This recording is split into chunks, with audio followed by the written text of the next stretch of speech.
Hello, my name is Sarah Coons, and me and my partner, Dilly McConkey, did our project on the 1920s decade of fashion, also known as the Jazz Age. The Roaring Twenties was a great period of social, political, and economic change. There were many different influences over the people during this time that led to big changes. The 1920s introduced the Jazz Age. Jazz music started to become extremely popular, and artists like Louis Armstrong and Bessie Smith started to gain influence and popularity as well. With the Jazz Age, there was the beginning of something called the Great Migration. African Americans started moving from the South to more northern cities. They had a great impact on the jazz music of the time and in literature as well. They started to be more well-known and appreciated. With their movements to the north, it became what is known as the Harlem Renaissance. Harlem, New York had become one of the most populated cities of African Americans that they had moved to. This city became a big example of what African American culture looked like at the time, and the influence that was brought from that helped to kickstart the civil rights movement in later decades. However, the civil rights movement had not yet taken place, and there were people who despised the African Americans during the 1920s, most specifically the Ku Klux Klan. They were a Protestant Christian white supremacist group that was founded in 1865. They were anti-Black and opposed immigrants. In 1925, they marched in Washington, D.C. on the Washington Monument, and they claimed to have 4 million members, and it was rumored that the African American people were gearing up to fight them. The Ku Klux Klan stirred up a lot of hatred towards the African American people, so it was not always a peaceful time or a fun decade for many people, despite what people may think based on the jazz music and the fun clothing. So due to the metaphorical darkness that came about from the hatred between whites and African Americans and the war having just ended, the people wanted to feel happy and be distracted, which is largely what helped to lead to the increase in jazz type music and the type of clothing that we are going to look at in a minute. The book, The Great Gatsby, was published in 1925, and it outlines what the 1920s was like at certain times, filled with parties, drinking, dresses, and loud music. It was certainly a time for distraction, and many changes came with that, especially when it came to fashion. So there were many influential fashion designers during the 1920s. So we're going to go over a few of them. Adrian Greenberg was a film fashion designer. He designed costumes for many different films, and most notably for The Wizard of Oz, and was just very popular during that time. Gabrielle Chanel, more commonly known as Coco Chanel, started out as a clothing designer before the war. But during the war, she had a small shop where she sold simple knit jackets and sweaters. She went to Paris after the war and had a salon that became extremely popular. She became very well known for her wool jersey styles and made the casual chic style for women very popular. Eventually, she started the Chanel brand, which continues to be popular today.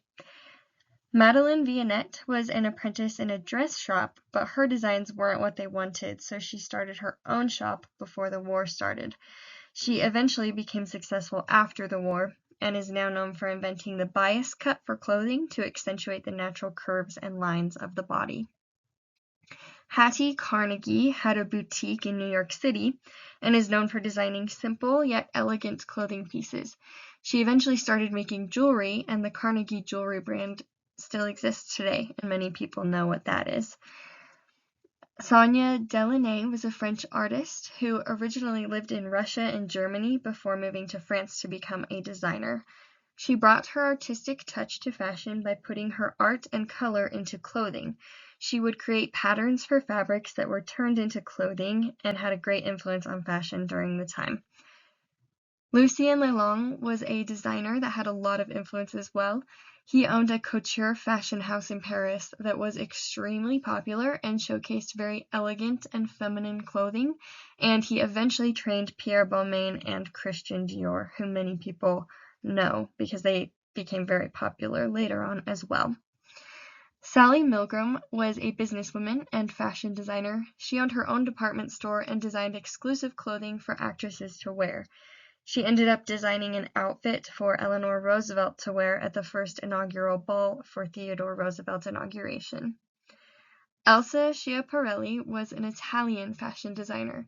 She created the House of Schiaparelli, which is located in Paris, and she had extremely popular clients that she styled for and was known for having unique fashion designs. She used zippers, especially in her designs, as a fashion statement, and many people associate her with zippers when it comes to fashion statements now. There are some other important figures that stood out in the fashion world during the 1920s. One important figure was Edward, Prince of Wales. He was seen at many parties throughout London, and he became known for his good fashion sense, especially as he already had an influential position in society, and many people tended to follow what leaders of society would wear. He helped to make +4 suits for men popular, as well as Argyle sweaters. And when people in England, London, started wearing those styles, then people in America started picking them up as well. The second important figure is Babe Ruth. Although he didn't directly affect fashion in a design sense, his popularity did help to increase the amount of baseball-related attire that people would wear, such as baseball caps and jerseys, which became more popular to wear after Babe Ruth became so popular. And the last important figure is Amelia Earhart. She greatly influenced fashion, which many people are not really aware of.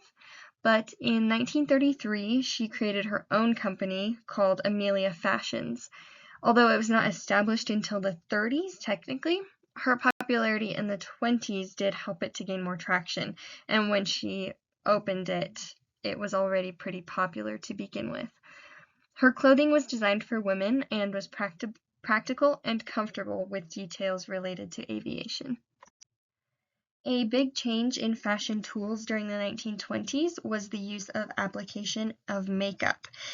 In previous decades, natural beauty was more accentuated, and makeup was considered unpopular or even improper.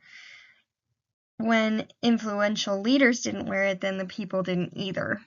But in the 1920s, cosmetics did start to become more popular, and more brands started selling makeup items. The dance purse was one item that flappers would most commonly use.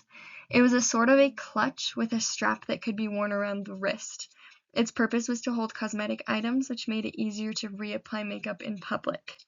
The lipstick tube was modernized, and the function of having the tube twist to elevate the lipstick was invented, which made its application much easier. The portable hoopette, which also was invented and used for applying powder to the face in the 1920s, and it was made of down swan feathers, which were contractible in a tube, and then on the other end of the tube was where the powder was kept. And then this made powdering one's face a popular action and term in the 1920s. And there were also smaller forms of powder dispensers that women would use that were easier to carry with them. During this time, women also started to cut their hair shorter for style than they had in previous years. Tools such as the razor comb and fancier types of scissors and hair tools were invented to help create and maintain those shorter hairstyles. And it also gave barbers more tool options that they were able to use for men's haircuts as well. For clothing, women wanted to have style, but also wanted it to be convenient because of the war that had just ended. Clothing became more simple and comfortable instead of extremely formal, and this is where the popularity of the flapper dress comes from. They had dropped waists and simple hemlines, which made them easier to make and more comfortable to wear. And then evening dresses typically had longer hemlines and were a little bit more largely decorated with beads, sequins, and embroidery. For men, they no longer worried as much about three-piece suits and starched collars, but instead wore simple button suit jackets, often without a waistcoat, and soft collars. They also wore wide-legged trousers that had a looser fit, or short-legged trousers that had a gathering near the knee. And men's clothing also favored simplicity and comfort, just like the women. There were other forms of dresses, pants, and shirts throughout the decade, but overall, clothing just generally had more of a loose fit. In previous times, textiles could only be used if they were found in nature because it was not known how to develop them artificially yet. One of the main fabrics used for clothing was cotton. It's a versatile fabric and it had been used for decades, so it was easy to use. People knew how to use it. It wasn't overly cheap after the war, but it wasn't as expensive as other fabrics were. And so everyday house dresses that women would wear were often made of cotton. And then linen and wool were also common natural fibers that were used for everyday clothing. Sometimes they were used to make fancier clothing with more embellishment on them, but it stayed fairly simple overall when using those fabrics. Cotton, wool, and linen were the most commonly used textiles for men's suits as well, and activewear during the time, which kept with tradition. One of the most popular textiles of the 1920s was silk. Originally, artificial silk had been made by Count Hilaire de Chardonnay of France using cellulose in the 1800s. However, it didn't wash very easily, and it wasn't accepted by most people until 1924 when the National Retail Dry Goods Association worked to improve it and started calling it rayon. Another fiber called acetate that was made by a separate company was extremely similar to rayon. Both are made from cellulose fiber, but rayon is regenerated, which makes it more durable and easier to wash. And rayon was less expensive than real silk and cotton after the war, so it became extremely popular for clothing items. Chiffon was another type of light and airy fabric that became popular for use in flapper dresses and evening gowns specifically. It was very elegant due to its flowy nature. Satin became popular as well and was used mainly for luxury clothing, especially for men's tuxedos, and it created a very refined and formal look. So when we were talking about parties and distraction and things, people would dress fancy for that type of thing. And then satin was also used for longer, elegant dresses for women, and occasionally some flapper dresses as well. And then leather was another textile that was used for shoes, such as Mary Jane's and Oxford's during the time. It was also used to make different accessories, mainly leather bags, which were a very popular use for leather in the 1920s. And leather jackets also started first being made for practical reasons, such as driving cars at the time or flying planes. My partner, Dilly McConkey, did the sewing portion of the project. She decided to use a blue fabric to create a flapper dress. So she bought fringe in a pink color to contrast the blue while also complementing it. And she chose to use an artificial silk fabric because that and rayon were very popular and widely used at the time, like we just talked about. She used French seams on the sides of the dress to enclose the raw edge, which is a very commonly used technique and was used for dresses at the time as well. And then she used a gather technique on the shoulders, which creates a pleating and can add more volume. And using a gathering was very popular in the early and mid 1920s as well. And so she did a great job on the sewing portion of the project, and the flapper dress turned out really great. And lastly, these are our references. So yeah. Overall, the 1920s was a time of great influence and change in the world.